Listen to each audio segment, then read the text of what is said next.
1700 థియేటర్లు ఉంటే 2 రాష్ట్రాల్లో 1300 థియేటర్లు 4 చేతిలో ఉన్నాయంట. టోటల్ గా అంతేనండి. ఇప్పుడు మొత్తం అక్రాస్ ది స్టేట్ ఎక్కడ చూసుకున్నా, నాట్ ఓన్లీ ఇన్ ఆంధ్రప్రదేశ్, నేను తెలంగాణ కూడా థియేటర్స్ అన్ని కూడా లీజుకి వెళ్ళిపోయినాయి తప్పితే ఎక్కడా కూడా ఈ పర్సంటేజ్ల్లో ఓన్ థియేటర్లు ఉన్నటువంటి యజమానులు నడుపుతున్నటువంటి సంస్థ కాదు ఇది. ఇవాళ ఇది సడన్ గా ఈ 10 ఏళ్ల తర్వాత, 10 ఏళ్ల క్రితం ఏర్పడినటువంటి సిస్టమ్ తర్వాత ఇవాళ మళ్ళీ ఈ సినిమా రిలీజ్ టైంకి ఎందుకు ఈ రకమైనటువంటి పరిస్థితి ఉత్పన్నం అయింది అనేటువంటిదే ప్రశ్న. దీనికోసం ఇవాళ మేము ఎంత ఎంకరేజ్ చేద్దామన్నా, ముఖ్యమంత్రి గారు ఎంత నిబద్ధతతో ఉన్నా, ఉప ముఖ్యమంత్రి గారు ఎంత నిబద్ధతతో ఉన్నా కూడా వీళ్ళకి ఎంకరేజ్మెంట్ చేయాలంటే మాకు వాస్తవాలు బయటికి రావాలండి. ఎందుకు ఇలా జరుగుతుంది, లేకపోతే ఈ రకంగా పవన్ కళ్యాణ్ గారి సినిమా టైంలో ఈ రకమైనటువంటి పరిస్థితి రావడానికి కారణం ఏంటి, దీని మీద పూర్తిగా వివరాలు తెలిస్తే తప్పితే భవిష్యత్తులో ఏ రకమైనటువంటి కోఆపరేషన్ మేము ఇవ్వాలన్నా కూడా ఈ ప్రాతిపదిక మాకు అవసరం. అంటే మీరు ప్రాథమికంగా, మీరు జర్నలిస్ట్ గా కూడా పనిచేశారు, ప్రాథమికంగా ఎందుకు ఇది జరుగుతోంది, ఎందుకు ఇది జరిగింది అనే ఏమన్నా ఒక ప్రాథమికమైన అనుమానం గానీ ఏమన్నా ఉందా, వచ్చిందా?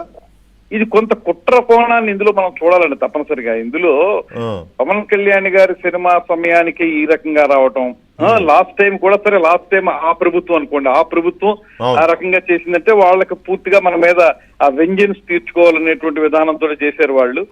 వాళ్ళు ఈ ప్రభుత్వం ఉన్నప్పుడు ఎందుకు ఇలా చేస్తా ఉన్నారు? పైపెచ్చి మనం ఎక్కడా కూడా నిర్మాతలకు గాని, ఎగ్జిబిటర్స్ గాని, డిస్ట్రిబ్యూటర్స్ గాని పూర్తి స్థాయిలో సహకారం అందించేటువంటి ప్రభుత్వం ఇది. ఇవాళ కాదు, మన చంద్రబాబు నాయుడు గారు గతంలో ముఖ్యమంత్రిగా ఉన్నప్పుడు కూడా ఎంతో సహకారం అందించినటువంటి ప్రభుత్వంగా ఉన్నాం. ఇటువంటి నేపథ్యంలో ఎందుకు ఇలా చేస్తున్నారనే దాని మీద, అందుకే దీని వివరాలు బయటికి తీస్తే తప్పితేనండి మనం దీని మీద యాక్షన్ ప్లాన్ తయారు చేయలేం. అందుకే ఇవాళ డిప్యూటీ సీఎం గారు కూడా స్పష్టంగా చెప్పారు, రిటర్న్ గిఫ్ట్ ఇచ్చారు నాకు చాలా చక్కగా, నేను ఎంతో అద్భుతంగా సహకరిస్తుంటే ఈ రకమైన గిఫ్ట్ నాకు ఇచ్చారనేటువంటి మాట కూడా అంత స్థాయిలో చెప్పవలసి వచ్చిందంటే కారణం ఇప్పుడు ఆ పదం చూస్తే నాకు ఏమనిపించిందంటే, నాకు రిటర్న్ గిఫ్ట్ ఇచ్చారు సంతోషం అనే పదం చూస్తే చాలా చాలా డీప్ గా పవన్ కళ్యాణ్ గారు హర్ట్ అయ్యారు అనిపించింది. అది నిజమేనా? 100% అండి, 100%. ఎందువల్లనంటే నేను దగ్గర నుంచి పరిశీలిస్తున్నాను కాబట్టి రెగ్యులర్ గా సినిమాటోగ్రఫీకి సంబంధించినటువంటి అంశాలు, ఎప్పుడైనా సరే ఏ అంశం వచ్చినా కూడా ఆయన ఒకటే మాట చెప్పారు నాకు కూడా, మనం సినిమాకి సంబంధించి ఎంత మేలు చేయగలిగితే అంత మేలు చేద్దాం, ఎక్కడ ఏ సినిమాకి కూడా ఆ టికెట్ రేట్లు పెంచుకునే విషయంలో కూడా ఏ ఇబ్బంది పెట్టద్దు, వెంటనే క్లియర్ చేద్దాం. నిజం చెప్పాలంటే వెంకటేష్ గారు మీకు మాట చెప్పాలి, ఈ మనకి పాలసీ కొత్తగా తీసుకొద్దాం అనుకుంటున్నాం. పాత పాలసీలో ఏముందంటే ఒక రకమైనటువంటి విధానం ఉంటే కోర్టులకు వెళ్ళిపోతున్నారండి చాలా మంది, ఇంత రేట్లు పెంచినందుకు. కోర్టుకు వెళ్ళిపోయినప్పుడు వీఆర్ ఆన్సరబుల్ అండి, యాజ్ గవర్నమెంట్ వీఆర్ ఆన్సరబుల్ అవుతుంది. మా హోమ్ సెక్రటరీ గారు వాళ్ళు వెళ్ళాల్సి వస్తుంది కోర్టుకి. వాళ్ళు చెప్తున్నారు ఏమంటే పాలసీలో లేనప్పుడు మీరేమో ఇచ్చేయమంటున్నారు, ప్రొడ్యూసర్స్ కి హెల్ప్ చేయమంటున్నారు, మీరు చేస్తాం బానే ఉంది, మా కోర్టుకి వెళ్ళి తిరగాల్సి వస్తుంది మేము అనే మాట చెప్తున్నారు.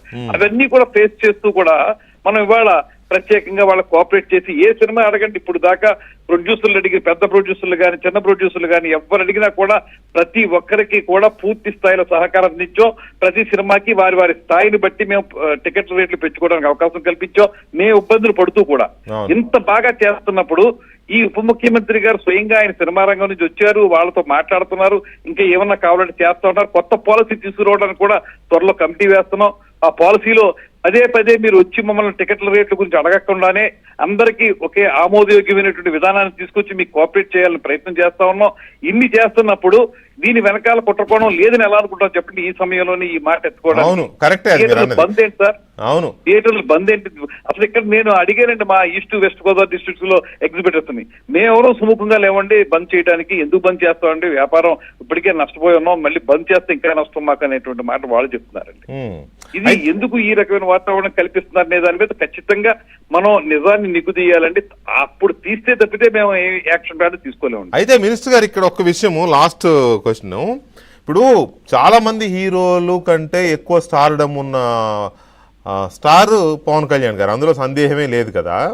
150 కోట్లు 200 కోట్లు రెమ్యూనరేషన్ తీసుకుంటున్నారు చాలా మంది హీరోలు. ఈయన రెమ్యూనరేషన్ వాళ్ళతో పోల్చుకుంటే చాలా తక్కువ తీసుకుంటారు. ఒకటి, ఆ తీసుకున్న రెమ్యూనరేషను మొత్తం గ్రామ పంచాయతీలు కానీ రైతులు కానీ లేకపోతే ఇంకోళ్ళకు పంచిపెట్టేస్తూ ఉంటాడు. సొంత డబ్బులే కదా అవన్నీ పంచిపెట్టేస్తూ ఉంటారు.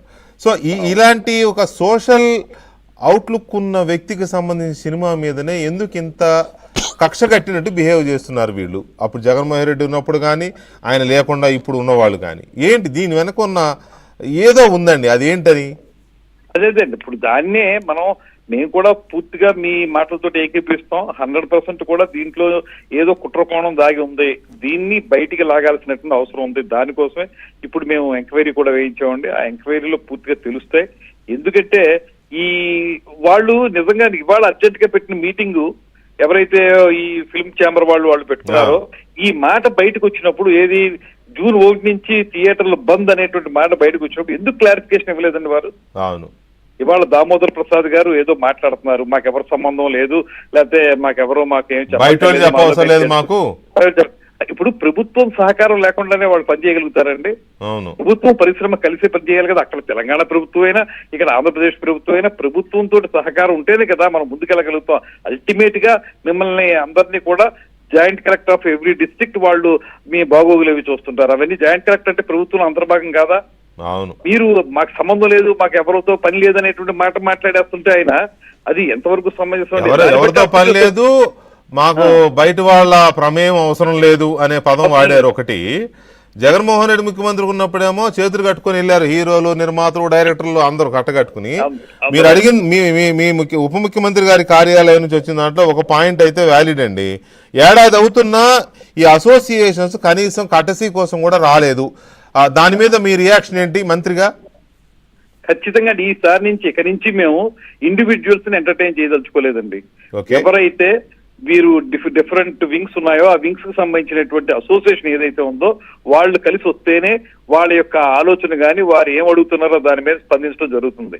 అంతేగాని ఇండివిజువల్స్ వచ్చి మాకు ఇచ్చేయండి వచ్చేయండి అని చెప్పే ప్రసక్తి లేదని ఇందాక ఉప ముఖ్యమంత్రి గారు ఇచ్చినట్టు నోట్లో కూడా అది వచ్చింది, ఆ పేషెంట్ నుంచి వచ్చింది. అందువల్ల ఈసారి నుంచి కొంచెం జాగ్రత్త తీసుకుంటాం. ఆయన చెప్పారు కదా మాకు రిటర్న్ గిఫ్ట్ బాగా ఇచ్చారు, దానికి తగ్గట్టుగానే మేము ప్రవర్తిస్తాం అనేటువంటి మాట చెప్పాం. ఇవాళ ప్రభుత్వ సహకారం మాకు అక్కర్లేదు, బయట వాళ్ళు ఎవరో వచ్చి మాకేం చెప్పక్కర్లేదు అనేటువంటి ఆలోచన కనుక వాళ్ళు చేస్తున్నట్లయితే దామోదర్ ప్రసాద్ గారు చెప్పిన విధంగా సరే చేయమనండి. వాళ్ళకి ఎంతవరకు అది సమంజసమో చేయమనండి. దాని ప్రకారం ఎంత మంచి ఫలితాలు ఆశిస్తున్నారో ఆశించమనండి. దానికి ఏం మాకు అభ్యంతరం లేదు. ప్రభుత్వం కూడా స్ట్రాంగ్ గానే ఉంటుంది ఆ విషయంలో. Right. Thank you very much minister గారు లైన్ లోకి వచ్చి గవర్నమెంట్ తరఫున మీ మినిస్టర్ గా మీ